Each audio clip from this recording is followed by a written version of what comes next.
Martin Lewis joins us now because from January, energy suppliers are going to have to offer at least one tariff with lower standing charges under plans that were confirmed by the regulator Ofgem. But it's dropped proposals to remove the fixed costs for some deals. He is, of course, founder of money-saving expert Martin Lewis, joins us now. Very good morning to you, Martin. Good morning.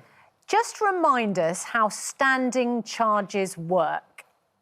Well, I've long been campaigning against the high level of standing charges in the UK. When you pay your energy bill, there is a charge that you pay each day for your usage. It adds up to over £300 a year. So standing charges are effectively a charge that you pay just for having the facility of having gas and electricity, even if you don't use any gas and electricity. They are a moral hazard because they disincentivise lower users from cutting their bills. They penalise older people who only turn their gas on during the winter because they're having to pay the standing charge all year round.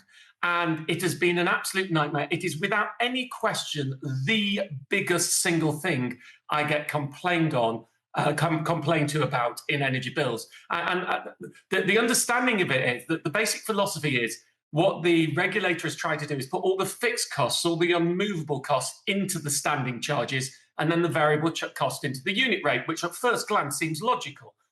But when you go into a pub and you buy a pint of beer, they don't say, sorry, you need to have a monthly subscription to come in here and then we'll charge you for each pint we buy.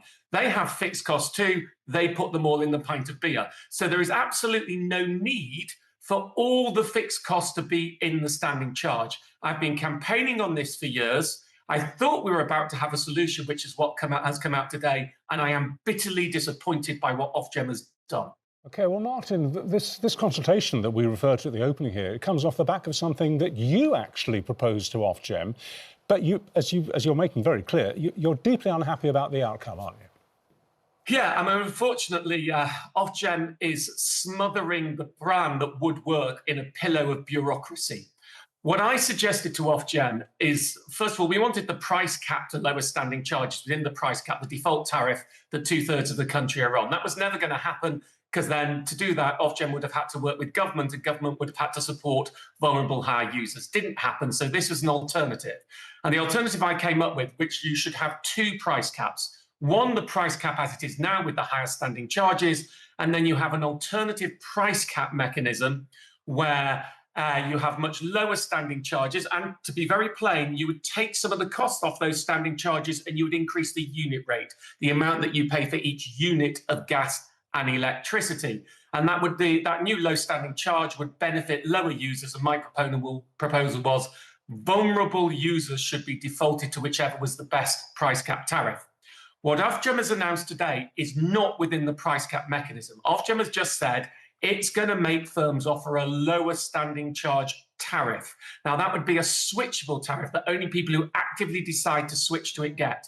I have two problems with it being outside the price cap mechanism. Number one, by definition, price cap tariffs are price capped. In other words, this new tariff, and I haven't had the details of the consultation yet, so this is an assumption. This new tariff, firms could lower the standing rate, but instead of only putting the cost they've taken off the standing rate onto the unit rate, the amount you pay for each unit in gas and electricity, they can increase that without limit because there's no cap. There's no limit on the cost they could charge. So they could lower the standard rate, but massively increase the unit rate.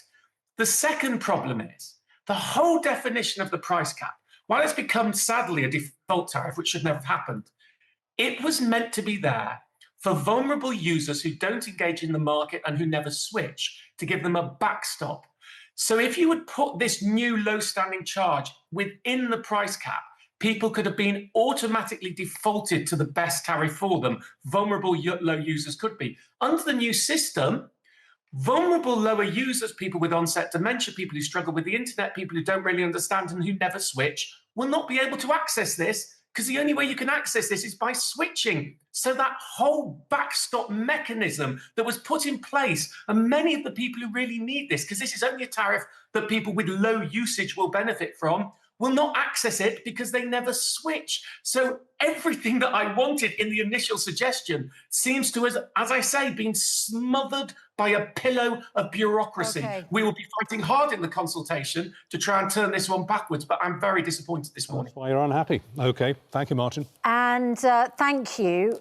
A disappointed, angry Martin Lewis is not someone you want going into battle with. So let's hope you get a result. We have to leave it there. I should caveat, Susanna, that for low users who do switch, there is a benefit from this. You know, those people who do engage in the market, you will be able to get. You have to choose to switch.